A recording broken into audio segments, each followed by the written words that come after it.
Our today's column is If Terrorism Has Ended, Who is Doing the Killing?, written by famous writer and analyst Durdana Najam. Two laborers died in a brick kiln in Kulgam region of the occupied Kashmir last week, and with them, briefly, died New Delhi's favorite narrative, Kashmir is at peace. Deepak Ratre and Bopinder, migrant workers from Chhattisgarh, were shot dead at close range by a gunman on July 31, 2026. The government's response arrived in a typical tone and manner, a swift pointer toward the resistance front, a group Indian investigators describe as a front for Lashkar-e-Taiba. But the killing itself cuts against everything Delhi has repeatedly told the country and the world, that terrorism has been rooted out of the valley, that the borders are sealed, that normalcy has finally arrived. Two more dead bodies in a pacified region is not a detail that fits quietly into that story. It contradicts it. Refusing to let that contradiction pass unremarked, former Chief Minister Farooq Abdullah stood before reporters in Anantnag and challenged New Delhi. If terrorism has ended, who is doing the killing? He further inquired, why does it keep happening precisely when Kashmiris rise to demand their rights to statehood? The attack came days after a statehood demonstration at Jantar Mantar. Abdullah did not treat that timing as coincidence.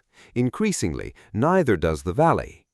Kashmir's present crisis of legitimacy began with the manner of the region's accession itself. At partition, Jammu and Kashmir was a Muslim-majority princely state ruled by Maharaja Hari Singh, a Hindu of the Dogra dynasty, who did not seek to align with Pakistan. Facing an invasion he could not repel alone, he turned to India for military help. India agreed, but only on condition that the state accede to it first, and with the promise that Kashmir's final status would later be decided according to the wishes of the Kashmiri people themselves. That promise was echoed soon after in United Nations resolutions calling for a plebiscite. Neither India's own commitment nor the UN's has ever been honored. 70 decades on, no plebiscite has been held, and the region remains divided by a line of control that still splits families and villages. Both halves continue to absorb the cost of a dispute that the people themselves were never allowed to resolve. What followed on the Indian side was decades of promised but eroding autonomy under Article 370, until August 2019, when New Delhi revoked that status unilaterally, stripped the region of statehood, split it into two union territories, and imposed what remains one of the longest communications shutdowns ever recorded in a democracy. This is not a claim requiring inference, it is documented. The Office of the High Commissioner for Human Rights issued its first-ever report on Kashmir in June 2018, cataloging torture, sexual violence, enforced disappearances, and excessive use of force by Indian security forces, alongside separate structural concerns on the Pakistani side. Its 2019 follow-up recorded that civilian casualties over the preceding year may have been the highest in more than a decade, with around 160 civilians killed in 2018 alone, the majority attributed to Indian security forces and armed groups. Human Rights Watch, responding to that report, noted that neither government had acted on the earlier recommendations and that India's rejection of the UN's findings signaled an unwillingness to confront its own record.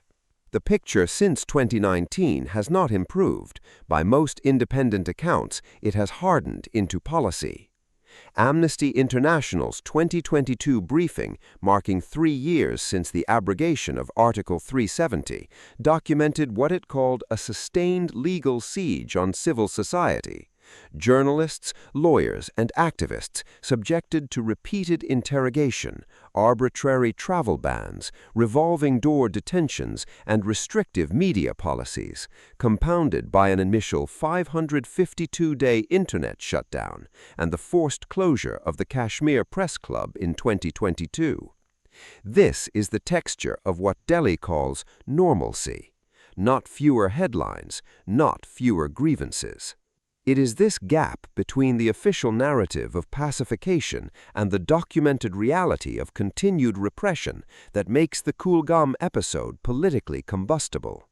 A government cannot simultaneously claim total operational control of its borders and plead an intelligence failure whenever civilians die in a manner that embarrasses its statehood denial policy. One of those two claims is false. No one can say for certain who carried out the Kulgam killings because India's official response rarely goes further than pointing at Pakistan. So the question stands on its own, regardless of who eventually turns out to be responsible. Why does trouble, big or small, keep erupting exactly when Kashmiris rise to demand their right to statehood? At some point, the pattern stops needing extra proof.